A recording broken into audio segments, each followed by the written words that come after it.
ಈಗಾಗಲೇ ಕೂಡ ಕೋಗಿಲು ಲೇಔಟ್ಗೆ ರಾಜೀವ್ ಗಾಂಧಿ ಅಭಿವೃದ್ಧಿ ನಿಗಮದ ಅಧಿಕಾರಿಗಳು ಕೂಡ ಭೇಟಿಯನ್ನು ಕೊಟ್ಟಿರುವಂಥದ್ದು. ಬೆಳಗ್ಗೆನೆ 185ಕ್ಕೂ ಹೆಚ್ಚು ಮನೆಗಳ ಸರ್ವೆ ಕಾರ್ಯವನ್ನು ಮಾಡಿರುವಂಥದ್ದು. ಅಂದರೆ ಯಾವ್ಯಾವೆಲ್ಲ ಮನೆಗಳು ಡೆಮಾಲಿಷನ್ ಆಗಿದೆ, ಅಲ್ಲಿ ಯಾರ್ಯಾರೆಲ್ಲ ವಾಸವಾಗಿದ್ರು, ಎಷ್ಟು ಜನ ವಾಸವಾಗಿದ್ರು, Aadhaar card, voter I D, ration card ಅವರ ಎಲ್ಲ ಮಾಹಿತಿಗಳನ್ನು ಕಲೆ ಹಾಕಿರುವಂಥದ್ದು. ಅಂದರೆ ಈ ಒಂದು ಮಾಹಿತಿಯನ್ನು ರಾಜ್ಯ ಸರ್ಕಾರಕ್ಕೆ ನೀಡಲಿಕ್ಕಾಗಿ ಅಧಿಕಾರಿಗಳು ಈಗಾಗಲೇ ಕೂಡ ಸ್ಥಳಕ್ಕೆ ಭೇಟಿಯನ್ನು ಕೊಟ್ಟು ಪ್ರತಿಯೊಬ್ಬರ ಮನೆಯ ಮುಂಭಾಗದಲ್ಲಿ ಅವರನ್ನು ನಿಲ್ಲಿಸಿ ಅವರಿಗೆ ಒಂದು ಸಂಖ್ಯೆಯನ್ನು ಕೊಟ್ಟು, ಅಂದರೆ ಪ್ರತಿಯೊಂದು ಮನೆಗೂ ಕೂಡ ಒಂದೊಂದು ಸಂಖ್ಯೆಗಳನ್ನು ಈಗಾಗಲೇ ಕೂಡ ರಾಜೀವ್ ಗಾಂಧಿ ವಸತಿ ನಿಗಮದ ಅಧಿಕಾರಿಗಳು ನೀಡ್ತಾ ಇರುವಂಥದ್ದು. ಅವರಿಂದ ಎಲ್ಲ ಒಂದು ಮಾಹಿತಿಗಳನ್ನು ಕೂಡ ಕಲೆ ಆಗ್ತಿದ್ದಾರೆ. ನಾನು ಕೂಡ ದೃಶ್ಯದಲ್ಲಿ ತೋರಿಸ್ತಾ ಇದ್ದೀನಿ. ನಮಗೆ ಬೆಳಗಿನಿಂದಲೇ ಎಲ್ಲ ತರಹದ ಮಾಹಿತಿಗಳನ್ನು ಕೂಡ ಕಲೆ ಆಗ್ತಿರುವಂಥದ್ದು. ಅವರಿಂದ ಎಲ್ಲ ದಾಖಲೆಗಳನ್ನು ಕೂಡ ತೆಗೆದುಕೊಳ್ತಿದ್ದಾರೆ. ಅಂದರೆ ಎಷ್ಟು ವರ್ಷದಿಂದ ವಾಸವಾಗಿದ್ದಾರೆ, ಯಾವ ರಾಜ್ಯದಿಂದ ಬಂದಿದ್ದಾರೆ, ಯಾವ ಊರಿಂದ ಬಂದಿದ್ದಾರೆ, ಅವರಿಗೆ ಹಿಂದೆ ಏನೇನೆಲ್ಲ ದಾಖಲೆಗಳನ್ನು ಕೊಟ್ಟಿದ್ರು, ಅಂದರೆ ವಿದ್ಯುತ್ ಸಂಪರ್ಕ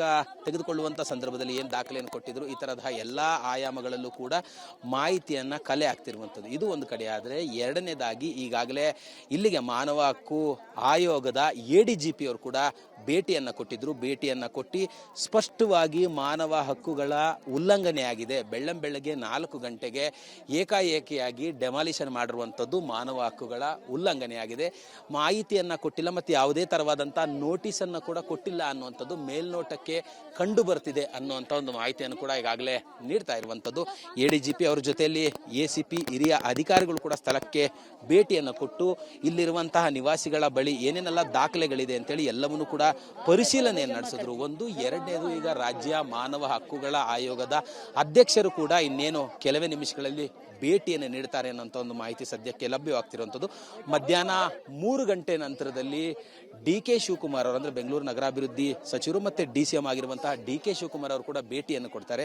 ಭೇಟಿಯನ್ನು ಕೊಟ್ಟು ಇಲ್ಲಿ ಅಧಿಕಾರಿಗಳಿಂದ ಮಾಹಿತಿಯನ್ನು ಪಡ್ಕೊಳ್ತಾರೆ ಮತ್ತು ನಿವಾಸಿಗಳಿಂದಲೂ ಕೂಡ ಎಲ್ಲ ತರಹದ, ಅಂದರೆ ಎಷ್ಟು ವರ್ಷಗಳಿಂದ ವಾಸವಾಗಿದ್ರು, ಏನು ಈ ಥರದ್ದೆಲ್ಲವನ್ನೂ ಕೂಡ ಮಾಹಿತಿಯನ್ನು ಪಡ್ಕೊಳ್ತಾರೆ ಅಂತ ಒಂದು ಮಾಹಿತಿ ಸದ್ಯಕ್ಕೆ ಲಭ್ಯವಾಗ್ತಿರುವಂಥದ್ದು. ನನ್ನ ಜೊತೆಯಲ್ಲಿ ಸಾಕಷ್ಟು ಜನ ಮಹಿಳೆಯರಿದ್ದಾರೆ, ನಾನು ಅವ್ರನ್ನೇ ಮಾತಾಡಿಸ್ತಾ ಹೋಗ್ತೀನಿ. ಮೇಡಮ್, ಈಗ ತಮ್ಮ ಬಳಿ ಏನೇನೆಲ್ಲ ದಾಖಲೆಗಳನ್ನು ತೆಗೆದುಕೊಂಡ್ರು, ತಾವೇನೇನೆಲ್ಲ ದಾಖಲೆಗಳನ್ನು ಕೊಟ್ರಿ ಅವರಿಗೆ ಅಂತ?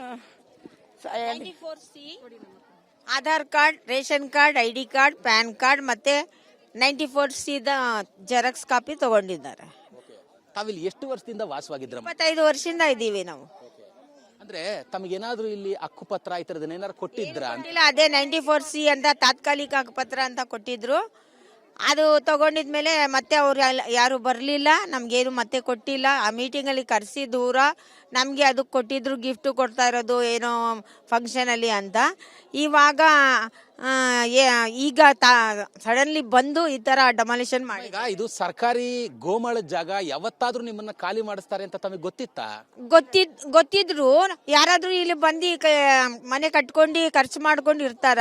ಈಗ ಕೊಟ್ಟಿದಾರಲ್ಲ ಹಕ್ಕುಪತ್ರ ಅಂತ ಹೇಳ್ಬಿಟ್ಟು ನಮ್ಮ ಮನೆ ನಾವು ರೆಡಿ ಮಾಡ್ಕೊಂಡಿದ್ದೀವಿ. ಗೌರ್ಮೆಂಟ್ ಇಂದ ನಮ್ಗೇನು ಸಹಾಯನೂ ಆಗಿರ್ಲಿಲ್ಲ. ಇವಾಗ ಸಡನ್ಲಿ ಬಂದು ಡೆಮಾಲಿಷನ್ ಮಾಡಿದ್ದಾರೆ. ಅಷ್ಟು ವರ್ಷದಿಂದ ಅವ್ರಿಗೆ ಜ್ಞಾನ ಇರ್ಲಿಲ್ವಾ ನಮ್ ಜಾಗ ಅಂತ? ಅವಾಗನೇ ಬಂದಿದ್ ಗುಡಿಸ್ಲಿತ್ತಲ್ಲ, ಅವಾಗನೇ ಬಂದು ಅವ್ರು ತೆರವು ಮಾಡಬಹುದಿತ್ತು. ಹಿಂದೆನೆ ಗುಡಿಸಲಿದ್ದಂತ ಸಂದರ್ಭದಲ್ಲಿ ತೆರವು ಮಾಡಿದ್ರು ಅಂತ? ಇಲ್ಲ ಬಂದಿ ಸುಮ್ನೆ ಆತರ ಹೇಳಿದ್ರು. ಮತ್ತೆ ಇವ್ರ ನಾವೆಲ್ಲ ಹೋಗಿ ಹೋರಾಟ ಮಾಡಿಬಿಟ್ಟು ಫ್ರೀಡಮ್ ಪಾರ್ಕಲ್ಲಿ 2 ದಿವಸ ಕೂತಿದ್ವಿ ನೀರಿಗಾಗಿ ಎಲ್ಲ. ಆ ಟೈಮಲ್ಲಿ ನಮಗೆ ಬಂದು ಇದು ತಾತ್ಕಾಲಿಕ ಹಕ್ಕುಪತ್ರ ಅಂತ ಕೊಟ್ಟಿದ್ರು. ಒರಿಜಿನಲ್ ಕೊಡ್ತೀವಿ ಅಂತ ನಾವು ಕೇಳಿ ಸುಮ್ಮನಾಗ್ಬಿಟ್ಟಿದ್ವಿ. ತಮಗೆ 2 ಎಕರೆ ಜಾಗವನ್ನು ಕೊಡ್ತೀವಿ, ಅಲ್ಲಿ ಮನೆಗಳನ್ನ ಕಟ್ಕೊಳ್ಳಿ, ಅಲ್ಲಿ ಗುಡಿಸಲನ್ನ ಕಟ್ಕೊಳ್ಳಿ ಅಂತ ಹೇಳಿದ್ರು ಅಂತ ಮಾತು. ಈ ತೆರವು ಆದ್ಮೇಲೆ ಈ ಮಾತು ಬರ್ತಾ ಇರೋದು. ಅದ್ರ ಮುಂಚೆ ಏನು ಬಂದಿರ್ಲಿಲ್ಲ. ನಾವು ನಮ್ಮ ಖರ್ಚಿಂದ ಮಾಡ್ಕೊಂಡಿದ್ವಿ ನಾವು. ಇವಾಗ ಗೌರ್ಮೆಂಟ್ಗೆ ಕಣ್ಣು ಬಿದ್ದಿದೆ ಜಾಗದ ಮೇಲೆ. ಯಾರಿಗೋ ಸೇಲ್ ಮಾಡಿದಾರಂತೆ GB ಅವ್ರಿಗೆ. ಅದೇನೇನ್ ಮಾಡ್ತಾ ಇದ್ದಾರೋ ಬಡವ್ರಿಗೆ ಕಷ್ಟ ಕೊಡ್ತಾರೆ. ಸರ್ಕಾರ ಹೇಳ್ತಿರುವಂತದ್ದು ಇದು ಕಸ ಹಾಕುವಂತ ಜಾಗ, ಗೋಮಾಳದ ಜಾಗ. ಇಲ್ಲಿ ಜನರು ಅನಧಿಕೃತವಾಗಿ ಸೇರ್ಕೊಂಡಿದ್ದಾರೆ, ಕಟ್ಟಡ ಕಟ್ಕೊಂಡಿದ್ದಾರೆ ಅಂತ ಅವ್ರು ಹೇಳ್ತಾ ಇರುವಂತದ್ದು. ಈ ಮಾತಿಗೆ ನಾನು ಒಪ್ತೀನಿ. ಕಸ ಹಾಕ್ತಾ ಇದ್ರು. ಆ ಟೈಮಲ್ಲಿ ಬಂದು ಇಲ್ಲಿ ಇರಬಾರ್ದು ಅಂತ ಹೇಳಿಲ್ಲ. ವಾಸನೆ ಕುಡ್ಕೊಂಡು, ಸೊಳ್ಳೆ ಕಚ್ಚಿಸ್ಕೊಂಡು, ಹಾವು ಕಚ್ಚಿಸ್ಕೊಂಡು, ನೀರಿಗೆ ಕಷ್ಟ ಬಿದ್ದಾಗ ಗೌರ್ಮೆಂಟ್ ಬಂದಿರ್ಲಿಲ್ಲ ನಮ್ಮ ಜಾಗ ಬಿಟ್ಟು ಖಾಲಿ ಮಾಡಿ ಅಂತ. ಎಲ್ಲ ಅನುಕೂಲ ಆದ್ಮೇಲೆ ಅವ್ರ ಜಾಗ ಅಂತ ಆಯ್ತಲ್ಲ, ಆವಾಗ ಅವ್ರ ಜ್ಞಾನ ಇರ್ಲಿಲ್ವಾ? ಈ ಮಾತು ಯಾರು ದೊಡ್ಡವ್ರು ಕೇಳೋರು ಇಲ್ವಾ?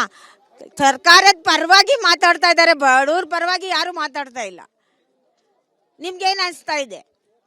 ಅಂದ್ರೆ ಇವಿಷ್ಟು ಕೂಡ ಇಲ್ಲಿರುವಂತ ನಿವಾಸಿಗಳು ಹೇಳ್ತಾ ಇರುವಂತದ್ದು, ನಮಗೆ ಇಲ್ಲಿವರೆಗೂ ಅಂದ್ರೆ ಮಾಹಿತಿಯನ್ನ ಹಿಂದೆನೆ ಕೊಟ್ಟಿದ್ರೆ ನಾವ್ ಯಾರು ಕೂಡ ಇಲ್ಲಿ ಮನೆಯನ್ನ ಕಟ್ಕೊಳ್ಳಿಕ್ಕೆ ಮುಂದಾಗ್ತಿದ್ದಿಲ್ಲ ಅನ್ನುವಂತ ಒಂದು ಮಾತುಗಳನ್ನ ಸ್ಥಳೀಯ ನಿವಾಸಿಗಳು ಹೇಳ್ತಾ ಇರುವಂತದ್ದು.